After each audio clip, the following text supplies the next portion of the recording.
Amém, a paz do Senhor Jesus, boa noite. Ai, tô feliz que agora entrou mais gente. Amém, é feriado, né? Igual sexta-feira. Sexta-feira é o dia que menos entra gente pra assistir a aula, né? E hoje, nossa, eu tava até. A Kelly foi a primeira a entrar. Eu falei, Kelly, vamos esperar mais uns 5 minutinhos, que eu tô achando estranho que ninguém entrou, né? Só a Kelly tinha entrado e ela entrou depois das 7, né? Eu falei, nossa, tô achando estranho. E amém, glória a Deus, entraram, né? Tem 6 pessoas aí no Meet, né? Glória a Deus por isso. Tem gente no Facebook, amém, glória a Deus no Instagram, né? A paz do Senhor Jesus, boa noite. Kelly, Deise, Maria Oliveira, Cida, Dona Maria de Lourdes, Elizabeth. A paz do Senhor Jesus, para quem está no Instagram, no Facebook, no YouTube. A paz do Senhor Jesus, para quem vai ouvir depois pelo áudio. Amém, gente. Deus abençoe todos nós, que Deus venha falar conosco mais uma vez, por meio da palavra dele, que Deus se revele para nós. Amém, em nome de Jesus. Que tenhamos uma compreensão real, uma compreensão verdadeira, né? Da palavra de Deus, né? Que venhamos a ter intimidade com Deus, né? Por meio da palavra dele, por meio do Santo Espírito dele que habita dentro de nós. Que venhamos a receber cada vez mais, né? Desse Espírito, de forma a transbordar e alcançar outras pessoas em nome de Jesus. Amém.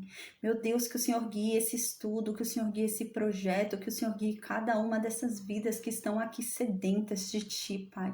Porque nós queremos mais de Ti, nós queremos mais do Teu Santo Espírito. Oh, meu Deus, manifesta ainda hoje os milagres que um dia o Senhor manifestou, porque nós sabemos que Tu continuas o mesmo, Deus. Opera hoje os milagres que dantes o Senhor operava pelo Teu povo, Pai. Porque a Tua palavra diz que o Senhor é um todo-poderoso e é nisso que nós cremos. A Tua palavra diz que o Senhor é o mesmo Deus de antes, meu Deus, o mesmo Deus que operava tantos milagres. A Tua palavra diz, meu Deus, que aquele que crê em Ti, Pai, sinais o seguirão. E essa pessoa, em Teu nome, Jesus Cristo, manifestará muitos milagres e sinais, curará enfermos, Pai. Amém. E é nisso que nós cremos, Pai. Nós cremos na Tua palavra. A Tua palavra diz que tudo aquilo que pedirmos em Teu nome, Jesus Cristo, ao Pai, o Senhor nos dará, Jesus, para que Deus seja glorificado através do Seu nome, que nos concederá tudo aquilo que nós pedirmos, Pai. E é nisso que nós cremos, Pai. Então, meu Deus, nós pedimos, Pai, em nome de Jesus, por cada uma das vidas que aqui estão sedentas por Ti.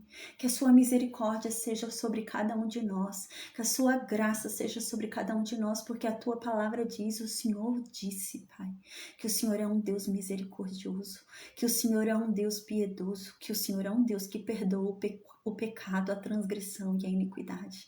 E é nisso que nós cremos e é esse Deus que nós invocamos, Pai, amém. Porque nós sabemos que nós não somos merecedores de graça e é por isso que nós suplicamos, Pai, pela Tua graça, nós suplicamos pela Tua misericórdia, porque nós não merecemos nada, Pai, mas que a Sua graça, a Sua bondade, Pai, nos alcance em todos os dias das nossas vidas, em o nome de Jesus. Meu Deus, que o Senhor venha manifestar o Teu poder, meu Deus, através de nós e através das nossas vidas, em o nome de Jesus, que venhamos a ser um testemunho vivo do Teu poder, Pai, em o nome de Jesus, que pessoas se convertam a Ti, meu Deus, através de nós, Pai, que sejamos um canal de bênção, em o nome de Jesus, Senhor, amém. Meu Deus, que venhamos, Pai, a transparecer o Teu brilho em nós, Pai. Que o Teu brilho venha, meu Deus, sobre nós, Pai. E que brilhemos assim como Moisés resplandecia. Que todo aquele que olhava para Moisés sabia que Moisés tinha falado contigo. E que assim sejamos nós, Pai. Que todo aquele que olhar para nós veja em nós o Senhor. Veja que nós temos parte contigo e que queira conhecer esse Deus que nós conhecemos em o nome de Jesus, Pai. Amém. Nós cremos na Tua palavra, nós cremos no Teu poder, nós cremos em Jesus Cristo que está à direita de Ti, Deus, e Ele intercede por nós, Ele é nosso advogado fiel. Nós cremos no Santo Espírito que está aqui conosco, que o Senhor nos deixou, que nos consola diante da dor, que nos conforta, que nos fortalece e que nos faz seguir adiante. É nisso que nós cremos, Pai, em nome de Jesus, Senhor. Haja sobre nós, Pai. Nos torne um canal de bênção em nome de Jesus, Pai.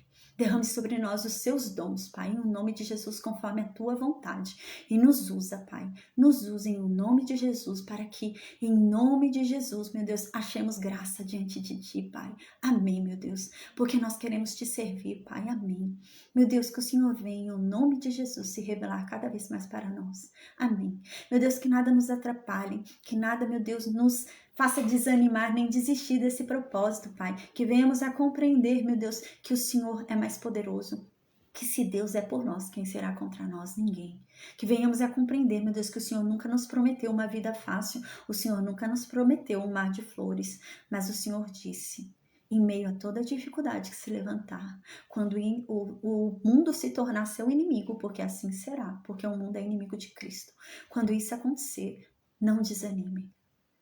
Não desanimem, tenham ânimo, porque Cristo já venceu o mundo. E nele vocês também são vencedores. E amém, meu Deus. Que venhamos a ter essa compreensão, Pai.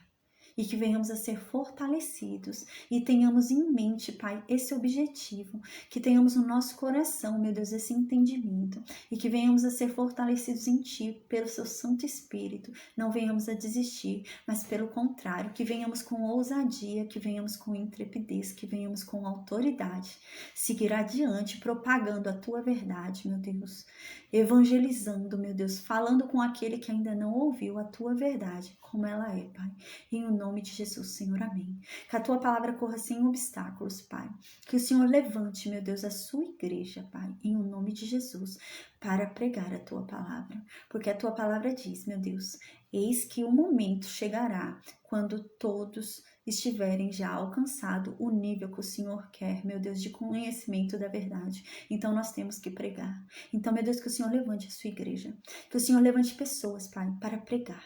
Que o Senhor levante pessoas, meu Deus, para instruir aqueles que ainda não conhecem a verdade e aqueles que acham que conhecem a verdade, mas foram ensinados por falsos doutrinadores, Pai. Em nome de Jesus. Amém. Amém. Amém, amém, amém. Já comecei orando, glória a Deus. Amém, amém, amém. Amém, a paz do Senhor Jesus, Nilva, o Assolua, amém. Ricardo do México, né? Amém, hermano, né? Amém, glória a Deus. A paz do Senhor Jesus no Instagram, também tem alguém online, amém. A paz do Senhor Jesus pro pessoal do Meet, amém, glória a Deus. Deus é muito bom, né? Amém, glória a Deus. Amém, amém, amém. Hoje eu recebi uma notícia muito ruim, né? Hoje eu recebi uma notícia muito ruim mesmo, assim. Pro mundo. Pra mim não é ruim, não. Eu recebi uma notícia com uma pessoa que eu conheço, né? Que eu tenho amor por essa pessoa. Foi diagnosticada com câncer, né? Hoje foi descoberto isso. Mas isso não me abala. Não me abala, né? Porque o meu Deus é maior do que o câncer.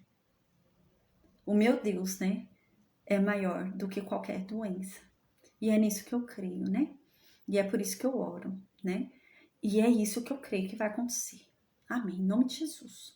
No sábado eu vou lá, no hospital onde ele está internado, e eu vou orar por ele. Eu vou clamar a Deus pelo cumprimento da palavra dele. Ainda que esse homem não creia, porque a palavra de Deus não se trata de quem está recebendo, mas se trata de quem está dando. E amém. É nisso que eu creio, né? Então, amém. Glória a Deus pelo nosso Deus maravilhoso. O Deus que já venceu o câncer. O Deus que já venceu a morte. O Deus que já venceu o mal. E é isso. Nele nós somos já vencedores também. É nisso que eu creio. Amém. Então agora a gente vai falar sobre Juízes 21. Amém, Nilva. Glória a Deus. No Instagram, no Facebook, a Nilva acabou de escrever: eu tive câncer 3 vezes em 1 ano e eu fui curada. Glória a Deus, Nilva. Deus te abençoe grandemente. Amém. Amém. E é nesse Deus que eu creio. Oh, glória a Deus. Amém. E ela tá falando que foi com minha ajuda e orações. Amém. Que ela tá desde o início nesse projeto, desde 2021. Amém. Glória a Deus. E é nesse Deus que eu creio. É nesse Deus, né, que ressuscita mortos. Gente, o que é impossível para um Deus que ressuscita morto? É isso que eu creio. Deus ressuscita morto. Deus ressuscita o que para Deus é impossível, né? Tem um testemunho que eu ouvi e até hoje eu não esqueço desse testemunho. Que incrível, né? eu creio sinceramente que ali houve um dom de fé, né? A gente vai ter um dia uma aula extra sobre os dons espirituais, né? Os dons do Espírito Santo. São 9 dons. Tem o dom de cura, mas tem o dom de fé, né? O dom de fé, você é curado por meio de uma manifestação de fé sobrenatural. Você crê de um jeito extraordinário e você é curado pela tua fé. É isso que é o dom espiritual, do dom do Espírito Santo de fé. E por meio dessa cura, né, dessa fé, né, há uma expansão no reino de Deus. E o seu testemunho passa a ser, né, um testemunho tão vivo, tão extraordinário, que começa a expandir o reino de Deus e outras pessoas vão sendo alcançadas por meio do teu testemunho. E é o que eu acho que aconteceu com essa mulher, né? Nesse dia, havia um pastor que estava orando nessa igreja, né? E esse pastor estava lá no alto e o Espírito Santo tocou ele e falou, ó, chama à frente todo mundo que tem um problema de útero, né? E ora sobre essa pessoa, sobre cura, né? E essa mulher não tinha útero. Não tinha útero, ela tinha operado, tirado o útero, né? E o sonho dela é ser mãe e ela não tinha mais útero. Mas essa mulher tinha uma fé tão grande, mas tão grande, que ela creu que Deus era capaz de dar para ela um novo útero. E então o pastor lá na frente falou, vem pra cá quem tem útero. Gente, homem não vem pra cá, homem não tem útero. O pastor falava desse jeito. E ela foi lá pra frente. Quando ela chegou lá na frente da igreja, ela levantou a mão. Ela ficou perturbada, porque o pastor insistia muito de que quem não tinha útero não era pra estar ali. Ele falava muito isso. E ela levantava a mão porque ela queria deixar claro pra ele que ela não tinha útero. Então, pra que ele, né, soubesse disso, né, ali durante o ato. E ele não queria ouvir ela, ele estava já irritado dela ficar tanto levantando a mão. Eu já vejo, Maria Oliveira, o que você respondeu. Amém, Nilva, amém. A Nilva tomando café dela é desse jeito. Então ela lá na frente, ela queria falar com o pastor, porque assim, essa mulher, o problema dessa mulher é que ela começou a achar, poxa, eu tô em desobediência se eu não falar pra ele que eu não tenho útero, porque ele tá deixando bem claro, só é pra ver quem tem útero. Então eu quero falar pra ele, né, que eu não tenho útero. Então ela levantava a paz, Patrícia, ela levantava a mão querendo falar isso, né, pro pastor. E o pastor tava irritado. Ele falou, não, agora não, é momento de oração, levanta a mão não. E ele falava de novo, só vem quem tem útero, gente, só quem quer engravidar. Meu Deus, você é idosa, que não vai mais engravidar, não vem, gente, pelo amor de Deus. Ele começou a falar assim, né. Não era nem de gravidez, mentira, era pra quem tava com algum problema no útero. Então, idoso também podia ir, só não era homem, né? Só quem não tinha útero. Aí ele falou assim, tá com algum problema no útero, alguma doença, alguma coisa, vem. E essa mulher levantou 3 vezes a mão porque ela não tinha útero. E ela queria falar isso pra ele, porque o requisito que ele impunha para estar lá na frente era ter útero. E ela não tinha útero. Então ela levantou a mão pela 3ª vez, mas ela cria. Ela disse no testemunho dela que ela acreditava que aquela oração ia fazer o útero dela voltar. Era a fé dessa mulher.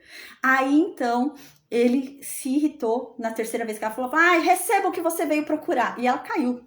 Essa mulher caiu no chão, ficou lá quase um dia desmaiada. Tiveram que levar essa mulher. E então ela foi para o hospital. Aí no hospital viram que realmente parecia que ela tinha passado por uma cirurgia, né? E então, gente, essa mulher estava com útero, né? E esse pastor que fez esse trabalho nessa igreja, né? Ele é muito famoso e ele não estava acreditando. Ele falou, não, é mentira isso, né? Chegou para ele uma carta.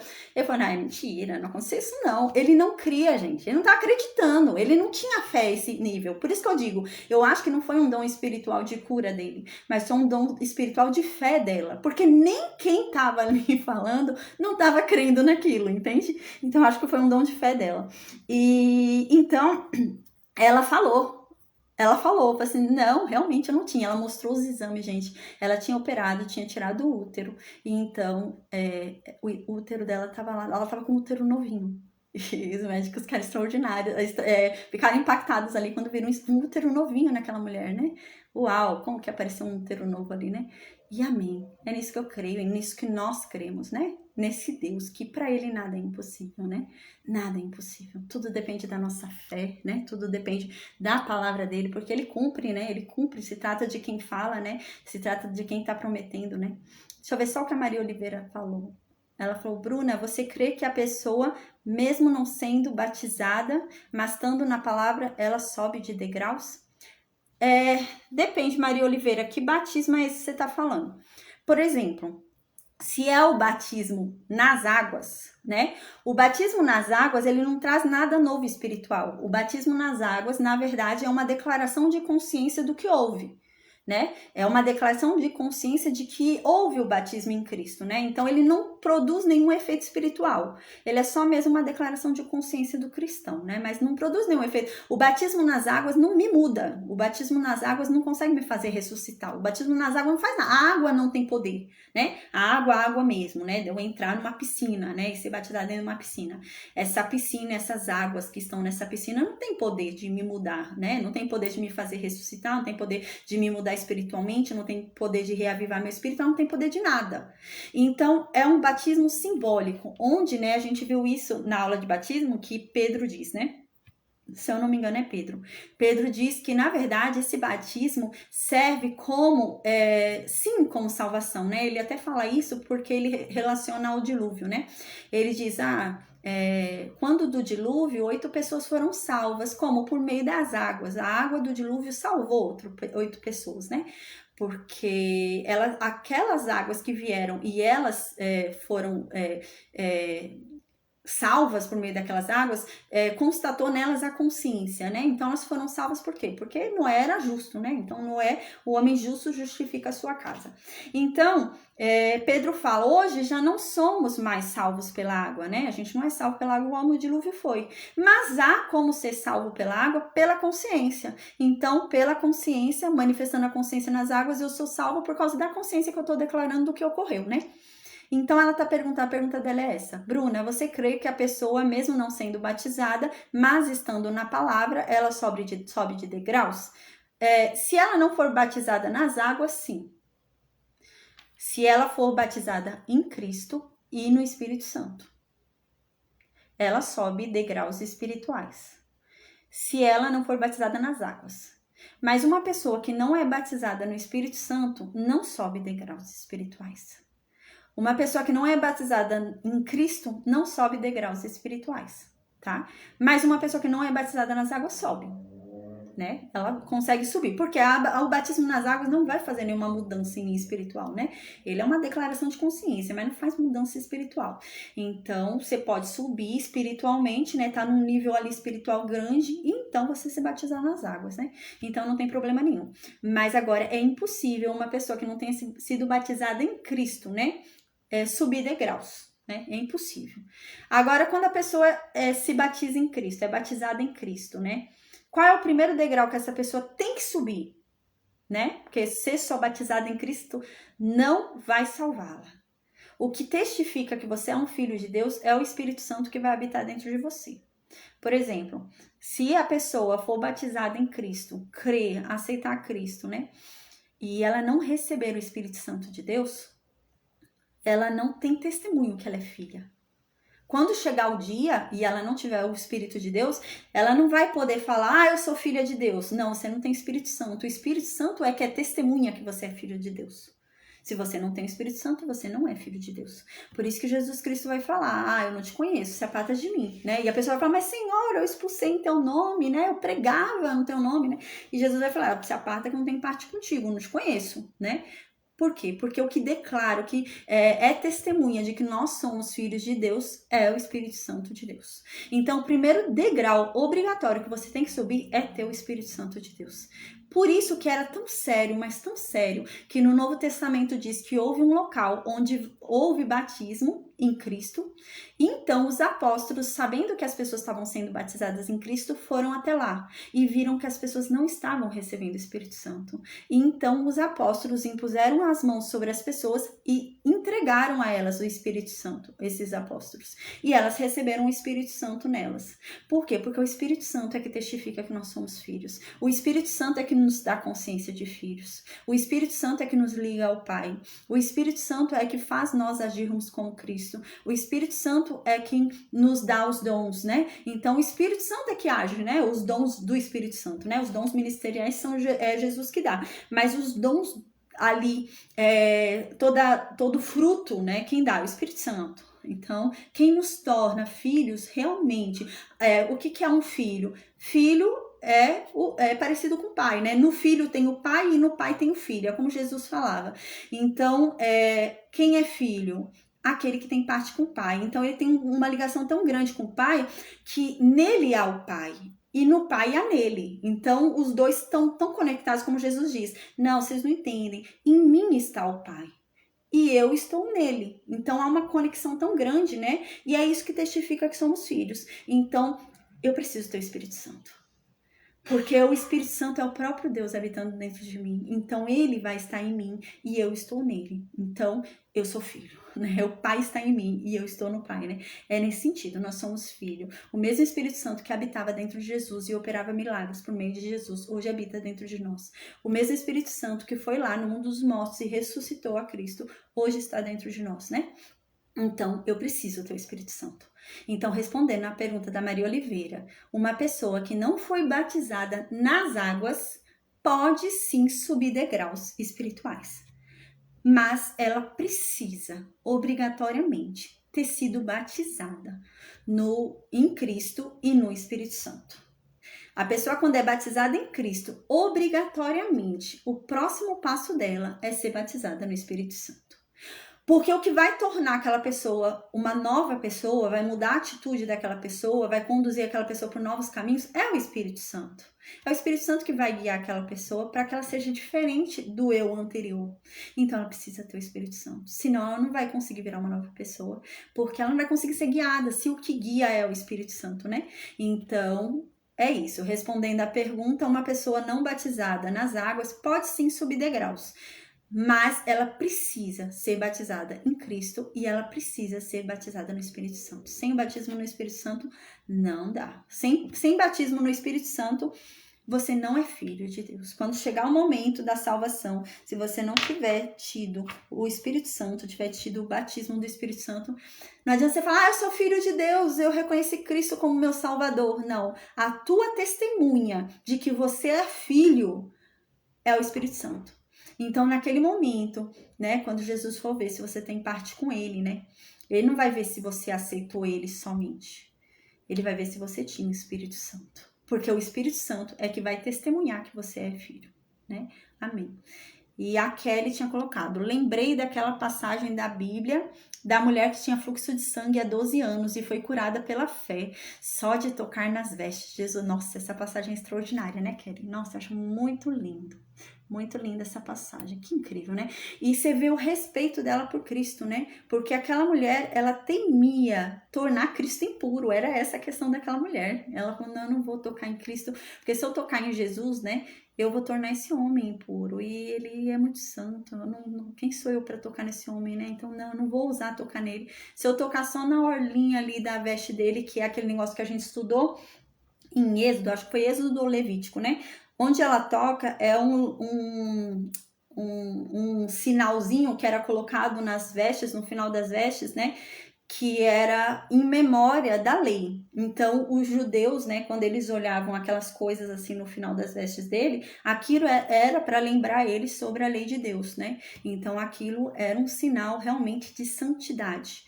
Por isso que ela toca naquilo, ela toca naquele negocinho ali, né? Que é um sinal de santidade. E ela creu tão grandemente que se ela tocasse naquele sinal de santidade, da aliança de Deus com o homem, ela seria salva, né? Tocando nas vestes daquele homem santo, né? Amém. Glória a Deus. Essa passagem é linda, né? Amém. Amém. Amém. Deixa eu ver aqui. Isso. Maria Oliveira, acho que entendeu. Ela colocou amém. Obrigada, né? A Kelly está perguntando se batismo em criança é válido, né? A palavra de Deus diz que para você ser batizado, você tem que manifestar a sua fé, você tem que crer. Então, a criança tem que ter uma idade suficiente para ela entender no que ela está crendo, né?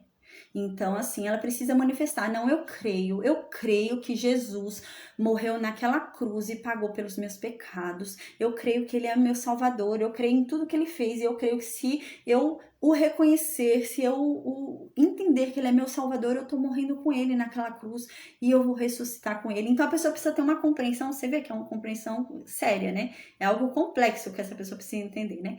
Então essa pessoa tem que ter idade e cabeça o suficiente para entender isso, né? Então varia, tem igual crianças que são, nossa, crianças super dotadas, né? Você vê a criança com com 13 anos, né? Criança super inteligente, entende coisas tão complexas, né? Então, se você pregar o evangelho para essa criança, ela vai entender. Ela vai entender de tal forma e ela vai crer. Aí eu acredito. Eu acredito que Jesus é isso. Então, ela pode ser batizada porque ela creu. Mas agora, por exemplo, uma criança de 5 anos, ela não tem mentalidade para compreender isso, né? Um bebê não manifesta nada, nenhuma compreensão de nada, né? Então, não pode ser batizada. Ó, eu vou te falar uma coisa. A Kelly tá falando, deixa eu ver se é a Kelly ou se foi a Maria Oliveira que falou. Foi a Kelly. A Kelly colocou que a mãe dela pediu o pastor para batizar eu e minha irmã, criança de 9 a 7 anos, né? Vou falar uma coisa para você. Por exemplo, eu, né? Eu cresci, minha mãe era católica. Mas, gente, eu nunca vi isso. Católica não praticante, né? Os católicos falam isso, sou católico não praticante. Gente, ou você é praticante do Evangelho de Cristo ou você não é praticante do Evangelho de Cristo. Não existe, eu sou crente não praticante, né? Não é. Então, ou você é praticante ou você não é, né? E se você não é praticante, você não é crente, né? Eu não sou praticante do Evangelho. Não, eu sou católico, mas não sou praticante do Evangelho. Não, então não é crente, né? Mas minha mãe era católica, fervorosa. E ela me batizou lá na igreja católica, quando eu tinha acho que um ano e pouco. Gente, esse batismo não adiantou nada, serviu pra nada isso. Eu tinha noção de alguma coisa, tinha noção de nada, não sabia nem quem era eu. Então não valeu de nada, né? Então em 2011, eu já com fé, eu já entendendo as coisas, eu já com 20 e poucos anos de idade, eu entendi. Aí eu me batizei. Aí eu me batizei realmente nas águas, né? E eu entendi o que estava acontecendo, né? Então, não existe isso de batismo de criança, né? Você não batiza a criança. O que você pode fazer, às vezes a gente vê em alguns lugares, né? Consagração das crianças, né? Mas assim, eu entendo que aquilo também não é certo. Sabe por quê? Você vai e leva para o seu pastor, para o pastor consagrar seu filho para Deus. Primeiro, que não há ninguém no mundo que tenha mais autoridade sobre um filho do que o pai e a mãe. Acima do pai e a mãe na terra, a maior autoridade sobre um filho é a de Deus. Acima não, primeiro lugar Deus, né? Mas eu falo assim aqui, fisicamente a gente olhando, né? O pai e a mãe têm muita autoridade sobre o filho. Vale muito mais um pai e a mãe consagrar o seu filho a Deus do que o pastor. Por quê? Porque o pai e a mãe têm autoridade sobre aquele filho. A autoridade de Deus, Deus deu aquela bênção para aquele homem, para aquela mulher, para aquele pai, para aquela mãe.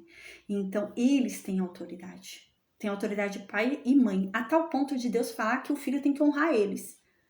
É uma autoridade muito séria, gente, uma autoridade muito grande. Então, se alguém tem que consagrar os filhos a Deus, é o pai e a mãe. Não há autoridade maior do que pai e mãe. A autoridade de pastor não é maior do que a autoridade de pai e mãe sobre o filho, não é. A sua autoridade como mãe, a sua autoridade como pai é muito maior. Se você dobrar seu joelho e orar pelo seu filho, você não tem ideia do poder espiritual que sua oração tem, sabe? E se você pai e você mãe sentarem, dobrarem o joelho e orarem juntos, a proteção espiritual, o mover espiritual é ainda maior, porque os dois se tornaram só. Então, os dois em concordância orando, espiritualmente, gente, isso é muito forte, sabe? Sem falar que os dois juntos, né, vão estar em comunhão com Deus, né? Onde dois ou mais estiverem, Deus estará. Então, vocês conseguem declarar a palavra de Deus sobre a vida dos filhos de vocês e ainda vão estar em concordância espiritual, porque vocês se tornaram um só. Então, quando dois pais, o pai e a mãe, dobram o joelho para orar pelo seu filho, não há oração mais poderosa do que essa, sabe? Porque eles têm autoridade espiritual sobre aquele ser. Tem uma autoridade muito grande. Muito pai e mãe não conhece isso, não tem essa noção, né? Tem poder espiritual para abençoar ou para amaldiçoar seu filho. Por isso que a gente vê ao longo da Bíblia tantos pais abençoando, vocês perceberam? A gente viu tanto isso, né? Tantos pais abençoando, né? No tempo de Moisés, Josué, eles também abençoaram, mas foram como autoridades, né? Então é uma bênção de autoridade, assim, porque eles tinham autoridade sobre aquele povo. Mas há uma bênção também de autoridade de pai para filho, né? E essa bênção é muito importante. Assim como você tem poder para abençoar seu filho, você tem poder para amaldiçoar seu filho. Existem palavras que a gente lança sobre o nosso filho que são palavras de maldição. Sabe? Aquelas coisas, você nunca vai dar nada na sua vida, né? Você não presta para nada, né? Para que você nasceu, né? Então, são coisas que você declara sobre a vida do seu filho. Então, você tem autoridade espiritual sobre ele. Então, às vezes, você abre caminhos na vida do seu filho, sabe? O que é um pai abençoar um filho? É um pai abrir caminho para o filho. A bênção significa isso, significa você abrir o caminho para que o seu filho prospere. A bênção é isso. Maldição é você fechar o caminho para que aquela pessoa não prospere. Isso é uma maldição. E a bênção significa você abrir caminhos para que aquela pessoa prospere. Então, quando você amaldiçoa seu filho, você fecha os caminhos para que ele não prospere. Mas quando você abençoa, você abre os caminhos para que ele prospere. Então, é muito importante abençoar nossos filhos. Isso é algo muito importante mesmo. Amém. Então, gente, amém. Eu falei bastante coisa agora, né? Então, eu vou começar o Juízes 21. Deixa eu ver só um instante que a Patrícia tá falando alguma coisa. Anos, no presbiteriano tem batismo infantil para introduzir na fé, não é por imersão nas águas. Depois a profissão de fé será feita após um EBD próprio, mas a criança... Então, ela tá falando, né, tem uma aluna no Meet que tá falando que ela é de uma igreja, de uma religião, e nesse local tem batismo infantil para introduzir na fé, mas não é um batismo por imersão nas águas. E depois a profissão de fé será feita com uma EBD própria, mas a criança, né, quero das águas, né, algo assim. Biblicamente falando, eu falei isso no dia da aula dos batismos, não existe batismo sem ser por imersão. Batismo é imersão. Porque o que é batismo? A palavra bíblica batismo significa mergulhar. Mergulhar.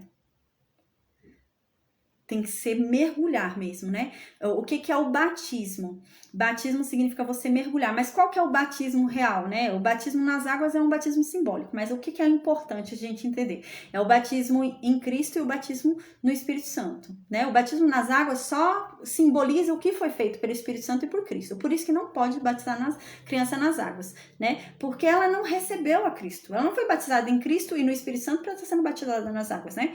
O batismo nas águas, na verdade, simboliza o batismo em Cristo. O batismo nas águas é declarar algo que já aconteceu. Já aconteceu o batismo em Cristo naquela pessoa. Então, ela só vai declarar a consciência de que já houve, né, o batismo dela em Cristo, né? É isso que acontece. Aí, o que acontece? Tem que ser por imersão. Aquele negócio de você ir lá e jogar uma aguinha na cabeça da pessoa, isso não é batismo, não. A palavra de Deus diz claramente que tem que haver uma imersão, né? Mas qual que é o sentido do batismo? Vamos entender, né? Na verdade, o batismo nas águas, ele só simboliza o que já aconteceu antes. Então, ele tem que ser igual ao que aconteceu antes. Sabe, tipo um teatro? Sabe um teatro, assim, que você vai fazer um teatro para dizer algo que aconteceu? É nesse sentido, vai ser um teatro, assim, onde você vai fazer algo que já aconteceu. Então, o que você vai declarar que aconteceu no batismo nas águas? Você vai declarar que você mergulhou em Cristo, né? Então, eu me batizei, eu imergi em Cristo. Então, eu mergulhei em Cristo, né? Então, quando eu mergulhei em Cristo, né, eu renasci, né? Eu renasci dele, né? E agora já não sou mais eu, é Cristo quem vive em mim. Então agora um novo ser surgiu, o meu eu anterior foi sepultado. Então eu tenho consciência disso. Foi isso que aconteceu. Meu eu anterior morreu, foi sepultado. E eu sou uma nova criatura porque eu mergulhei em Cristo, né? Então eu vou para o batismo nas águas. Que significa o quê? Isso que acabou de acontecer. Então, batismo nas águas significa que quando eu estou mergulhando nas águas, eu estou tendo a consciência de que eu já mergulhei em Cristo. E quando eu levanto das águas, eu tenho a consciência de que eu já levantei uma nova criatura purificada em Cristo. E que aquele eu que antes estava já não existe mais, né? Então, é só um símbolo, né? Simbolizando ali o que aconteceu realmente, né? Mas não dá para fazer quem não tem manifestação de fé, né? Então, ela tá falando aqui que tem batismo infantil, não é por imersão, que não é válido, tem que imergir, né? O batismo nas águas, né? Na verdade, simboliza o que já aconteceu no batismo em Cristo. E o batismo em Cristo foi uma imersão em Cristo, não foi meio. Cristo não mudou só um pouquinho em mim. Cristo mudou inteira. Cristo me fez nova. Então, eu tenho que mergulhar inteira na água, né? Então, ela diz que depois que eles são batizados ali, eles começam a estudar, né? Então, tá errado. Porque, assim, a pessoa, ela tem que primeiro entender, né? Não precisa necessariamente estudar, mas ela precisa receber o evangelho. Igual, mesmo que seja uma coisa simples, a pessoa vem para mim, prega o evangelho, né? De uma forma que eu entenda todo o plano da salvação, entenda o que Cristo fez por mim, entenda tudo de uma forma muito clara. Eu falo, eu creio. Eu creio e eu recebo esse Cristo, eu aceito isso, né? Então, eu fui batizada em Cristo naquele momento, porque eu acreditei. A fé é que faz o batismo em Cristo, né? Basta eu ter fé. Então, eu criei, eu acreditei naquilo, e então eu posso ser batizada nas águas. Por quê? Porque o batismo já aconteceu, né? O batismo nas águas não vai fazer algo novo. Na verdade, ele só vai declarar algo que já aconteceu, né? E não tem como eu estudar o EBD depois. Eu poderia, por exemplo, ter recebido uma evangelização, né? Uma evangelização básica, onde eu sei realmente o básico ali da salvação, me explicaram tudo certinho, eu acreditei naquilo, eu criei naquilo, né? E eu fui batizada em Cristo. Mas eu ouvi realmente a mensagem da salvação, entende? Então eu tenho que ouvir a mensagem de salvação e eu tenho que crer naquela mensagem de salvação de uma forma clara. Acreditar que Jesus é o meu Salvador, né? Que nele eu ressuscitarei, né? E viverei eternamente com ele, né? Então eu tenho que crer nisso, né? Então eu tenho que entender isso e crer nisso. E aí sim, eu criei nisso, eu fui batizada em Cristo. Aí depois eu passei para um EBD para me aprofundar na palavra, porque eu fui evangelizada, né, ali com a palavra da salvação, mas eu não estudei a palavra todinha, né? Aí eu posso estudar a palavra todinha, não tem problema. Mas desse jeito que você tá falando, não pode não. É isso mesmo. Ela tá falando que ela entendeu, porque na verdade não adianta declarar o que ainda não aconteceu. Isso mesmo. Não tem como declarar que ela renasceu em Cristo se ela não renasceu. É isso mesmo. Não. Ela tá perguntando se quando a pessoa se batizada se afasta? E quando a pessoa batizada se afasta? Ela precisa se purificar como se nunca tivesse sido batizada, certo? Ela tá na IBD, mas não na IBD profissão de fé. Assim, não.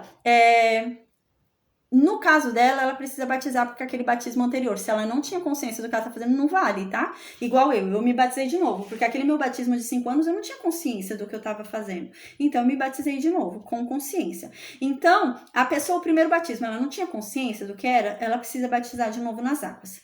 Aí, então, ela tá falando que a pessoa se afastou, né? É assim com toda pessoa. A pessoa foi batizada em Cristo e foi batizada no Espírito Santo, mas ela se afastou. O Espírito Santo foi embora, que ela voltou a pecar, se afastou, então o Espírito Santo vai sair dela, né? Então o Espírito Santo foi embora, né? Então, né, como o Espírito Santo dela saiu dela, né? Ela não tem ali um testemunho de filha mais, né? Então a tendência é ali realmente decaindo, né? Ela vai decaindo ali até ela se arrepender verdadeiramente, se voltar de novo a Deus, né? Então ela não vai aceitar de novo a Cristo, né? Mas ela vai, como se fala, se reconciliar. Porque ela havia brigado com Cristo, né? Porque assim, nós temos uma nova aliança com Cristo agora, né? Essa nova aliança com Cristo, nós temos que ter o Espírito Santo. Se a gente não tem o Espírito Santo, a gente quebra a aliança com Cristo. Então a gente quebrou a aliança com ele. Que nem a aliança antiga, a aliança da lei antiga. Como que você quebrava a aliança da lei? Não cumprindo a lei. Não cumpriu a lei, quebrou a aliança da lei, né? Como é que você quebra a aliança com Cristo? Não tendo o Espírito Santo. Então, eu não tenho Espírito Santo, então eu não tenho aquilo que testifica que eu sou filho. Então, o que eu sou? Eu não sou filho de Deus. Eu continuo sendo criatura. Eu declarei minha fé. Gente, fé até os demônios têm. A Bíblia diz isso. Tiago diz isso. Crer até os demônios creem, né? Então, qual é a diferença de um cristão para um demônio e para Satanás? É a obediência. E é o que Jesus Cristo fala, né? Não basta crer, você tem que receber o Espírito Santo e você tem que andar nele, né? Então, amém. É isso. Mas não tem problema. A pessoa começa a conhecer a verdade, reconhece a verdade, confessa, né, a Cristo, se arrepende de tudo que ela fez de errado, renasce em Cristo, né? Continua estudando na EBD, que ela está perguntando, e então, né, com a consciência do que aconteceu, ela batiza nas águas, porque na verdade o batismo nas águas só vai declarar o que já aconteceu, que é o batismo em Cristo. Então, ela tem que receber o Espírito Santo de Deus. Se ela não recebe o Espírito Santo de Deus, ela não é filha de Deus. Mas a Bíblia diz que Deus dará o Espírito Santo a todo aquele que orar pedindo. Então, se você foi batizado em Cristo e você não recebeu o Espírito Santo, é só você dobrar seu joelho e falar: Senhor, a tua palavra diz que o Senhor dará para todo aquele que pedir o teu Santo Espírito. E eu quero o teu Santo Espírito. Derrama sobre mim do teu Espírito e você vai ser batizado no Espírito Santo. A palavra de Deus diz isso. Na segunda-feira a gente vai ver. Existe uma outra forma de você ser batizado no Espírito Santo. Mas só há um ministério que pode batizar no Espírito Santo. é o ministério de apóstolo. Uma pessoa que não tem o dom de apóstolo, ela não pode batizar no Espírito Santo. Só quem tem o dom de apóstolo pode batizar no Espírito Santo. Fora isso, a pessoa tem que dobrar o joelho e orar a Deus. Senhor, a tua palavra diz que o Senhor daria o Espírito Santo a todo aquele que clamasse. Eu estou aqui diante da tua presença pedindo. A tua palavra diz que o Senhor não daria pedra àquele que te pede pão. O Senhor não daria, né, o contrário do que a gente pedir. E o Senhor, a todo aquele que pedir, daria o Espírito Santo. E eu estou aqui para pedir o seu Espírito Santo. Porque essa é a importância da gente ter o Espírito Santo de Deus. É o que nos testifica como filhos. Então, por isso que aqueles apóstolos tiveram tanta preocupação de ir lá onde estava sendo pregado, eu acho que por Filipe, se eu não me engano, né? E Filipe batizava em Cristo, né? E quando eles chegaram lá, nenhum daqueles que foram batizados em Cristo haviam recebido o Espírito Santo de Deus. Essa foi a preocupação, se eu não me engano, de Pedro, né? Que ele foi e começou a pôr a mão sobre aquelas pessoas e derramar sobre elas o Espírito Santo de Deus, né? Então, porque precisa ter o Espírito Santo de Deus, senão você não é filho. Você só é filho por causa do Espírito Santo, né? O Espírito Santo é que vai testemunhar que você é filho. A Patrícia tá falando se no caso de quebrar a aliança, uma pessoa adulta para renascer, batizar de novo nas águas. Não, por exemplo, eu fui batizada nas águas. Vou dar um exemplo aqui meu. Não que aconteceu, mas sim, para simplificar. Eu, por exemplo, fui batizada em 2011 nas águas. E eu já tinha consciência disso. Por exemplo, eu me perdi. Né? Me perdi, saí do caminho, já andava no mundo, né? E fiz tudo errado. E tinha sido batizada em 2011. Então, de repente, eu voltei a manifestar minha fé. E eu me reconciliei com Cristo. E eu orei a Deus para receber o Espírito Santo de novo, né? Eu voltei a ficar de bem com Deus. Eu não preciso batizar de novo nas águas, não preciso. Porque, na verdade, eu só estou reconciliando com Cristo, né? Eu só estou reconciliando. É aquilo que Cristo fala mais pra frente. Ele fala, qual é o perigo disso acontecer? Que a Patrícia está perguntando. Cristo fala, toma cuidado. Quando o demônio tá em um corpo, ele tá naquele corpo. Ele saiu do corpo, né? Aquele corpo se santificou. E o demônio saiu daquele corpo. O Espírito Santo entrou naquele corpo. O que o Espírito Santo faz quando entra naquele corpo? Limpa. Então o corpo ficou muito limpo, né? Aí o que acontece? O demônio saiu vagando, procurando outro corpo para entrar. Aí aquela pessoa que tinha recebido o Espírito Santo e tinha sido limpa, tinha sido purificada, a casa dela ficou grande, né? Abriu os espaços, o Espírito Santo abriu todos os espaços dentro dela, né? E o Espírito Santo saiu. Por quê? Porque essa pessoa se perverteu de novo. Essa pessoa começou a pecar de novo, o Espírito Santo foi embora. A casa está vazia. O Espírito Santo foi embora. O que acontece? O demônio saiu procurando alguém para entrar. Algum corpo aí para ele ficar. Não achou. O que ele vai fazer? Vai voltar para o caminho que ele conhece. Que é aquele que tinha sido recebido o Espírito Santo. E quando ele volta, ele vê que aquele corpo está vazio. Opa, o Espírito Santo foi embora. E o espaço está maior. Cabe mais demônio. O que ele faz? Ele vai buscar mais demônios ainda. Então diz, né? Jesus Cristo fala isso. E ele vai e volta com mais 7 demônios, né? Então, por isso que às vezes a gente vê uma legião, né? Às vezes tá uma legião ali na pessoa, né? Porque o demônio foi embora e vai chamando outros. Vai chamando outros porque achou uma casa ali, né? Pra morar. E é isso que Jesus Cristo fala, né? Jesus Cristo ensina sobre isso. Esse é o perigo, né? Esse é o perigo. Eu tinha falado sobre isso também em uma outra aula, né? Sobre o endurecimento do coração. Porque às vezes a gente fica pensando assim, eu conheço a verdade, eu conheço a Cristo. Quando eu quiser, eu mudo. Quando eu quiser, me arrependo. Deixa eu ficar mais um pouquinho no mundo, tá divertido. Deixa eu me aproveitar mais um pouquinho, né? Amanhã eu converto. Amanhã eu mudo meus caminhos, né? Mas o problema é que Deus endurece o coração de quem Ele quer. A palavra de Deus diz isso, né? Deus tem misericórdia de quem Ele quer e endurece o coração de quem Ele quer. Então, se você tá agindo dessa forma, pensa se Deus endurecer seu coração. Aí pode ser tarde demais. Aí amanhã ou depois você já não vai querer mais se converter. E é isso que acontece, entende? Às vezes você vê assim uma pessoa, né, que entende muito da verdade, era muito cristão, né, e você vê, tipo, ela foi totalmente contrária. Foi isso que aconteceu. Foi isso que aconteceu. A palavra de Deus disse isso. Então essa pessoa se endureceu e a pessoa fala, eu conheço a verdade e depois eu volto. Eu vou ali no mundo um pouquinho, ganhar um dinheiro, porque a música do mundo é melhor, dá mais dinheiro, eu vou lá um pouquinho, canto as músicas do mundo, me adapto ao mundo, ganho seguidores, ganho não sei o quê, e depois eu volto pra ser cristão, porque eu sei, né, como que é pra achar salvação. Mas Deus pode endurecer esse coração. E aí você não vai querer mais voltar. Aí realmente seu coração começa a ficar endurecido, então você não quer mais voltar, né? E aquela coisa também, né? E eis que aqueles demônios que estavam antes vão entrando cada vez mais. E fica cheio de demônios ali naquela casa, né? E é isso, tá? Então, amém. Amém. A Patrícia está falando, só quem tem o dom de apóstolo pode batizar no Espírito Santo. Isso mesmo. Porque assim, na verdade, quem é que batiza no Espírito Santo? É Jesus. Não somos nós que batizamos, né? Mas na Bíblia diz, né, que você vê na Bíblia que somente um ministério batizou, introduzindo o Espírito Santo na pessoa. Foi o ministério de apóstolo. Nenhum outro ministério batizou, introduzindo o Espírito Santo dentro da pessoa. Ministério de mestre, ministério de profeta, nenhum outro ministério, somente o ministério de apóstolo. Ele colocou a mão sobre a cabeça da pessoa e a pessoa recebeu o Espírito Santo, né? Mas fora isso, não. Mas assim, Deus é muito bom, né? Porque assim, às vezes a gente não encontra um apóstolo. Tem muita gente que se diz apóstolo e não é, tá? A gente vai ver isso segunda-feira. Tem muita gente que se diz pastor e não é. Tem muita gente que diz que é apóstolo e não é, né? A gente vai conhecer os dons ministeriais segunda. Então é muito arriscado, né? Então qual é a melhor forma? A gente dobrar o joelho, orar a Deus e pedir o Espírito Santo. Porque a palavra de Deus diz que se a gente orar a Deus pedindo o Espírito Santo, ele vai derramar o Espírito Santo sobre nós. Então essa é a melhor forma. Porque a gente não pode deixar qualquer pessoa pôr a mão na nossa cabeça. Antes eu deixava e depois eu comecei a compreender, né? A cabeça é um lugar de entrada e de saída, gente. Então, assim como entra o Espírito Santo pela cabeça, entra outras coisas também, viu? Então, a gente tem que ter cuidado. Quem vai pôr a mão na nossa cabeça, né? Teve uma aula que eu falei sobre isso. Então, a gente tem que ter muito cuidado, tá? A gente vê em determinadas religiões que a pessoa passa o demônio pela cabeça. Né? Vocês já devem saber disso. Tem religiões que a pessoa que tá ali com o demônio-chefe, ela já não vai ser mais ali, né? A diretora daquele lugar, então ela passa aquele demônio-chefe que tá nela em outra pessoa, põe a mão na cabeça dessa pessoa.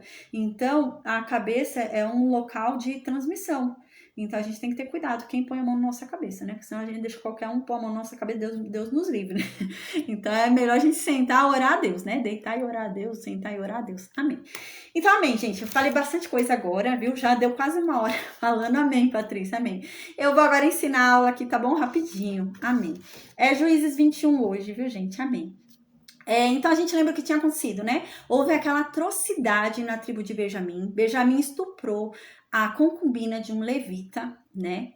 E então esse levita foi e dividiu o corpo da concubina dele em 12 pedaços e enviou para as tribos ali, exceto o de Benjamim, claro, enviou para as tribos ali para ver o que ia fazer com Benjamim, né? Então a gente lembra que na aula passada eles se reuniram, todas as tribos, né? Até do outro lado do Jordão, se reuniram ali em Mispa, né? Na terra, no território de Benjamim. Se reuniram ali em Mispa e para decidir o que iam fazer com Benjamim.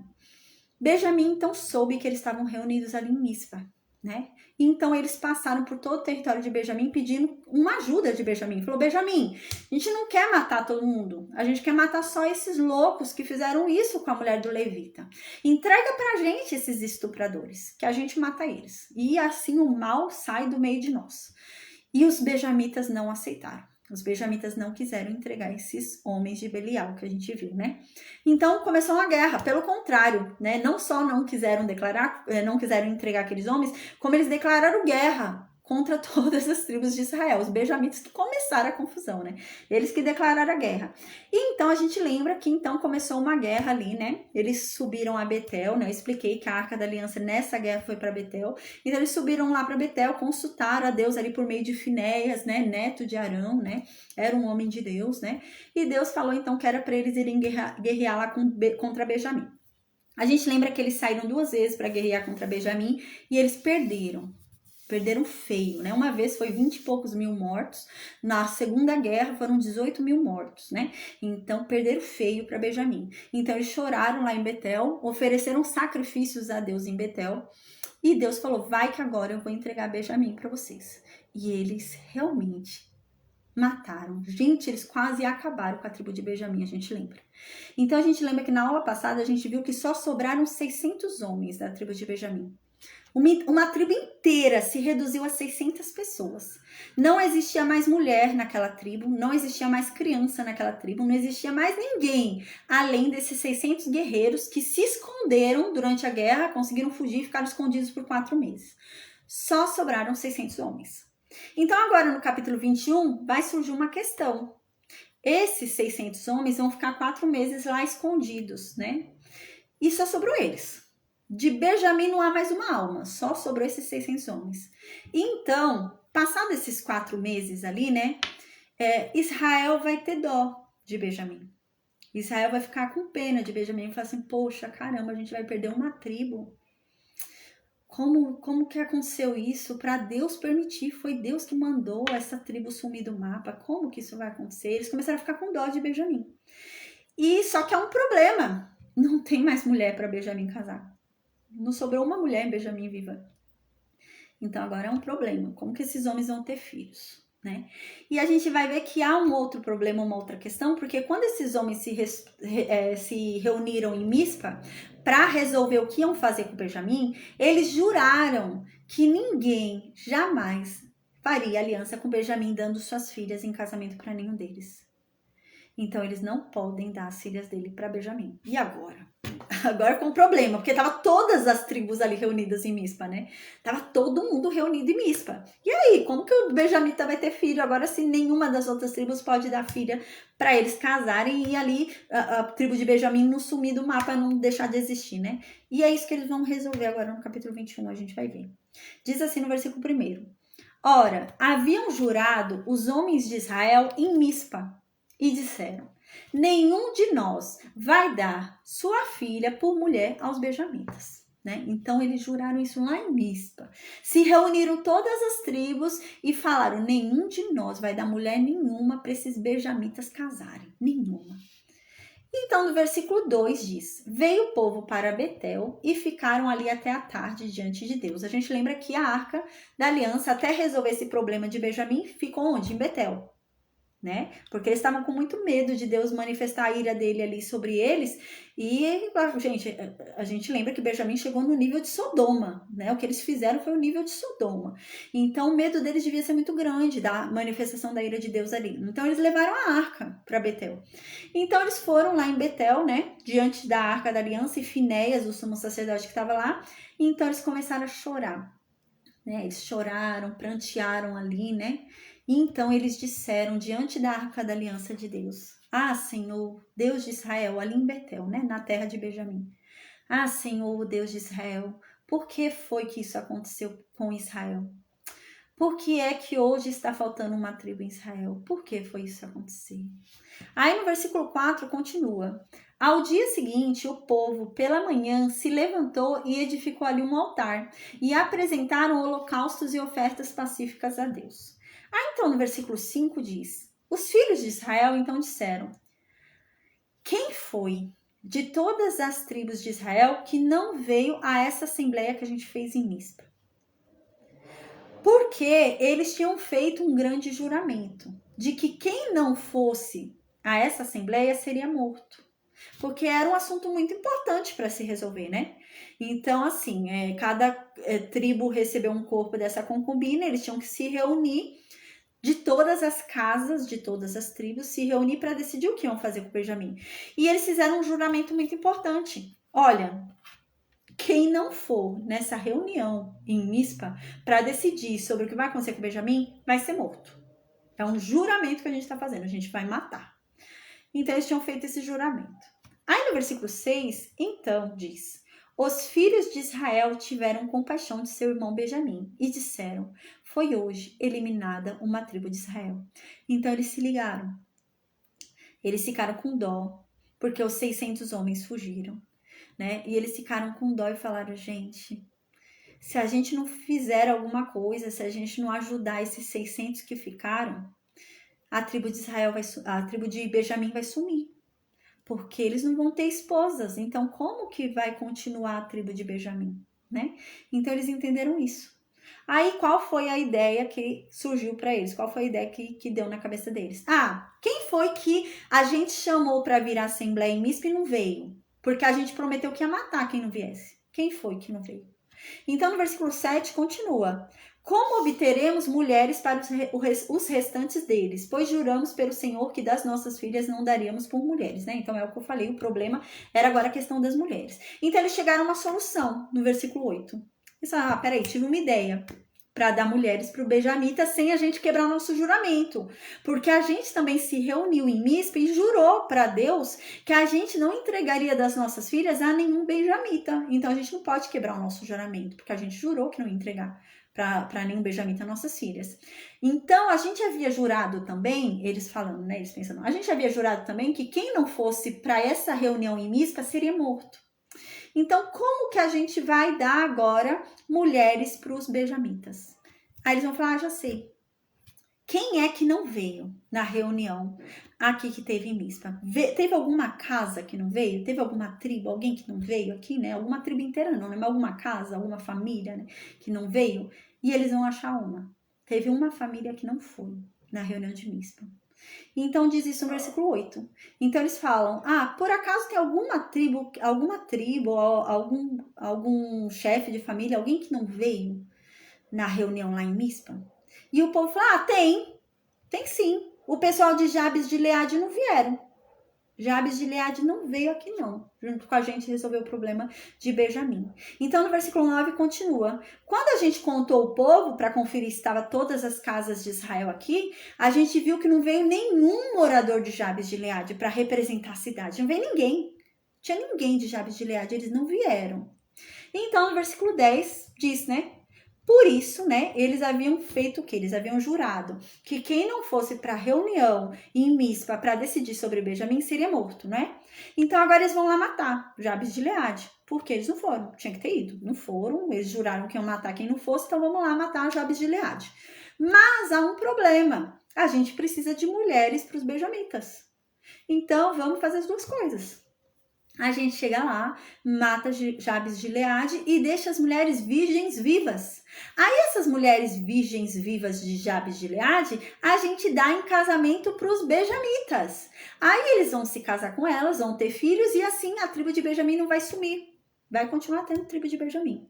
E essa é a ideia deles no versículo 10. Diz assim, por isso a congregação enviou lá para Jabes de Gileade 12.000 homens dos mais valentes e ordenou para eles dizendo assim, você vai lá para Jabes de Gileade, vai matar todo mundo. É para você matar mulheres, crianças, né? Aí no versículo 11 continua. Isto é, o que há vez de fazer? Vocês vão fazer o seguinte, todo homem e toda mulher que tivesse se deitado com homem, matem a todo homem, né? E a toda mulher que tivesse se deitado com homens, você vai matar também. Você só vai deixar viva as virgens, né? Isso que é só, mata a criança, mata todo mundo, mas as virgens você deixa viva, porque a gente precisa de mulheres para Benjamim. Então no versículo 12 diz isso. Então eles mataram todo mundo lá de Jabes de Gileade e deixaram as moças virgens, né? Quantas eram? 400. Mas são 600 benjamitas que estavam vivos, tá faltando, né? Então, eles conseguiram achar 400 mulheres. Então, mataram aquela cidade, porque eles haviam jurado, né, lá em Mispa, eles haviam jurado que quem não fosse naquela reunião importantíssima ia morrer, então tinha que ir, Jabes de Gileade não foi. Então, cumpriram o que eles disseram e mataram Jabes de Gileade. Deixaram as virgens vivas.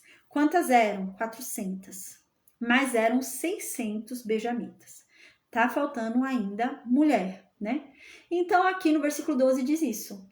Acharam entre os moradores de Jabes de Gileade 400 moças virgens, que não se deitaram com homem, e as trouxeram ao acampamento a Siló, que está na terra de Canaã. Aí no versículo 13 continua. Aqui a gente vê que levaram ela para a congregação em Siló, né?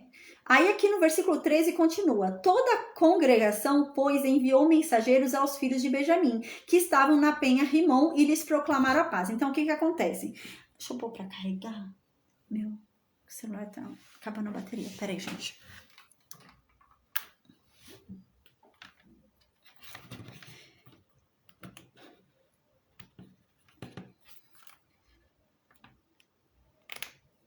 Então, o que acontece, né?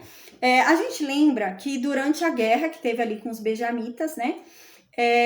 600 homens conseguiram fugir, da guerra. E esses 600 homens fugiram para onde? Para esse lugar, né? Para Penha Rimon. Eles ficaram lá escondidos 4 meses, a gente lembra, né? Então agora Israel decidiu chamar, passou os 4 meses, Israel decidiu chamar esses 600 homens e falar que é acordo, vão fazer paz, não quero mais guerra não, né? Então levaram lá um mensageiro para esses 600 homens que estavam escondidos lá na Penha por 4 meses e falar para eles, a gente não quer mais matar Benjamim, tá? A gente quer que vocês permaneçam vivos, né? Só que a gente não sabe que não tem mais mulher agora na tribo de vocês, mas a gente vai dar um jeito nisso, né?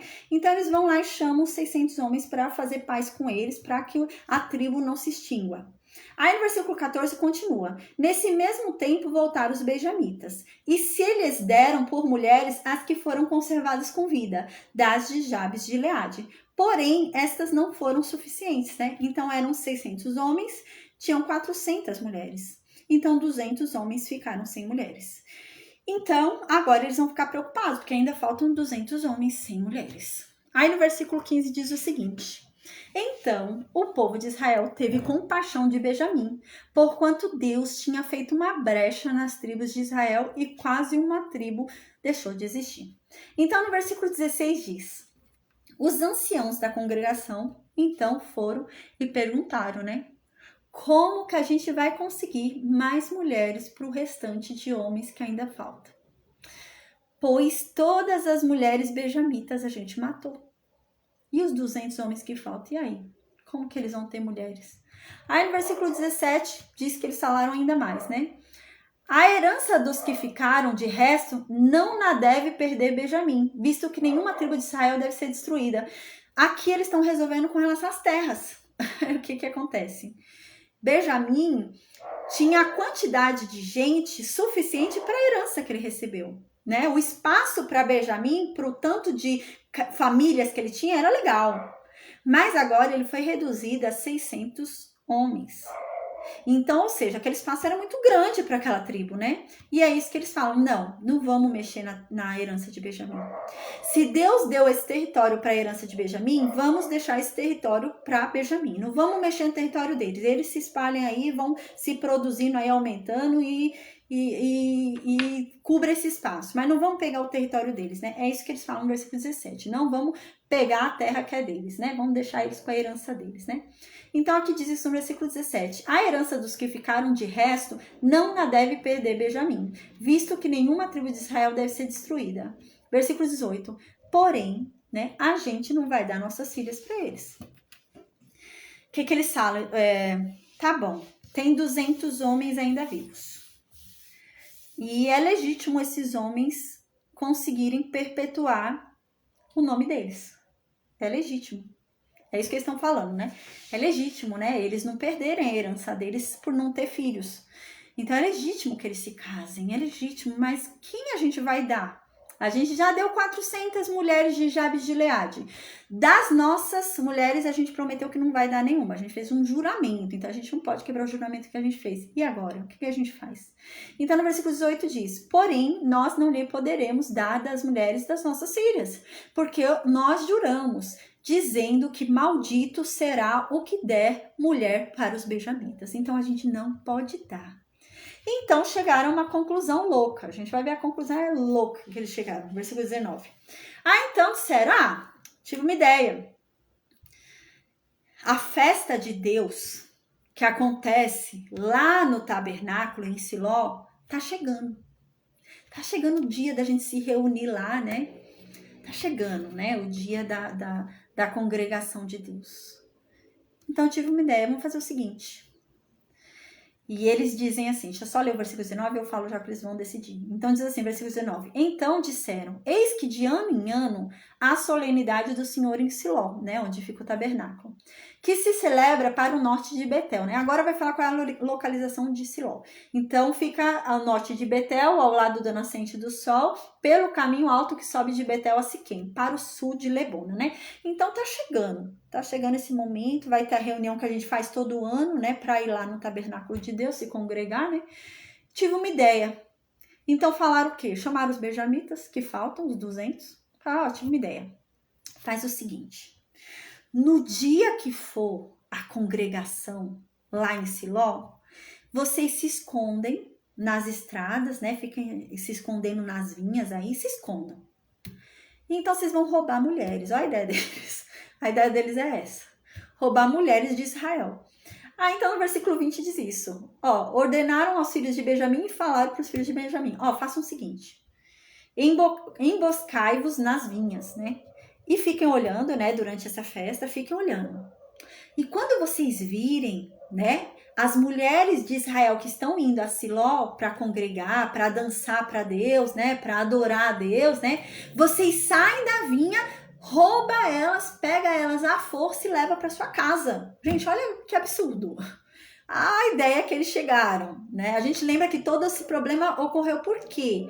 Porque Benjamim fez isso com uma mulher. Benjamim estuprou até matar uma mulher, né? E agora a solução que eles deram para esses 200 homens que faltam para a tribo de Benjamim é ir lá no dia da congregação de Deus, no dia da festa de Deus, onde as mulheres sairiam cantando alegremente, louvando a Deus. Eles iam ficar escondidos olhando. Aí quando eles gostassem de alguma, né? Achei aquela bonita. Vou pegar. Vai lá, rouba a mulher e leva para casa. Olha o que... A ideia deles, né? A ideia deles.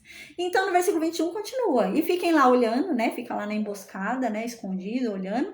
E quando as filhas de Siló, né? As filhas de Deus ali saírem, né? As mulheres de Israel, né? Saírem e começarem a dançar ali para Deus, em rodas, todas reunidas, alegres, cantando, adorando a Deus. Então, vocês vêm, cada uma pega uma e vai embora. Rouba ali cada mulher, né?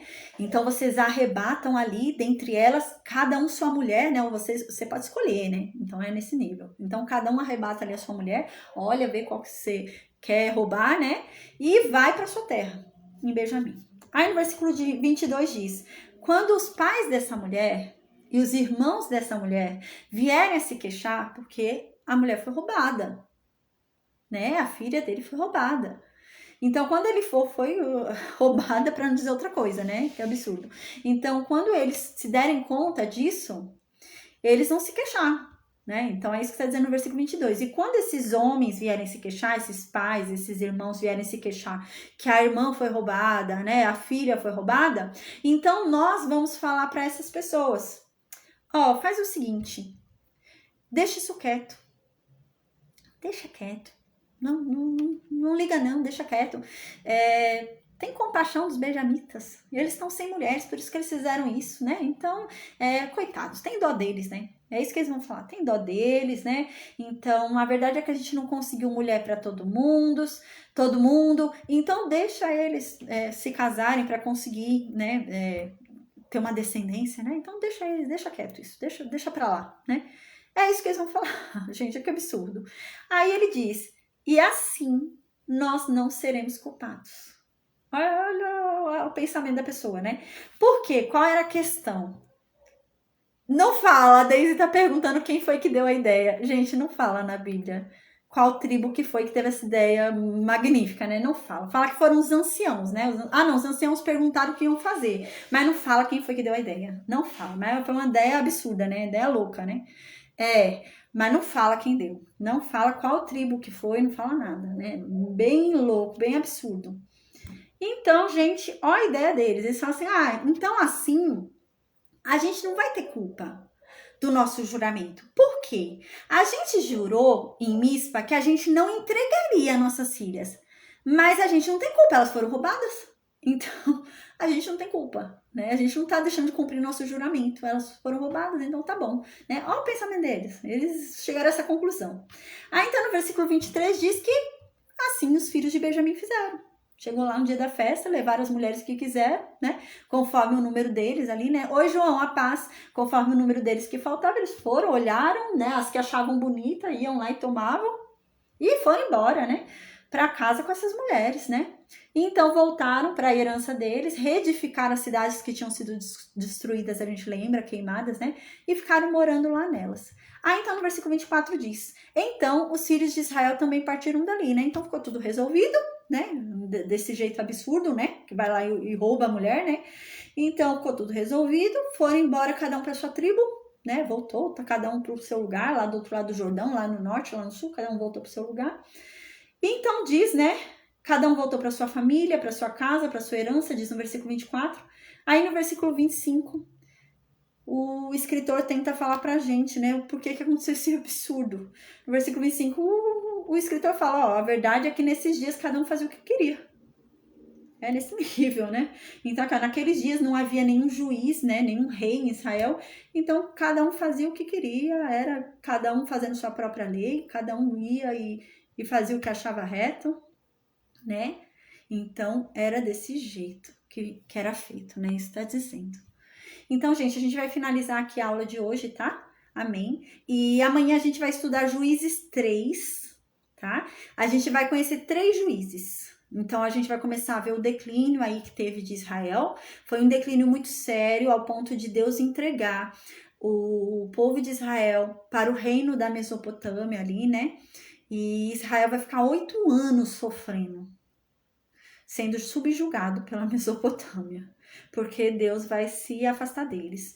Então o povo, né, 8 anos ali, né, servindo a Mesopotâmia, eles vão clamar a Deus, vão orar a Deus, vão pedir perdão a Deus, né, vão querer se voltar a Deus ali, né.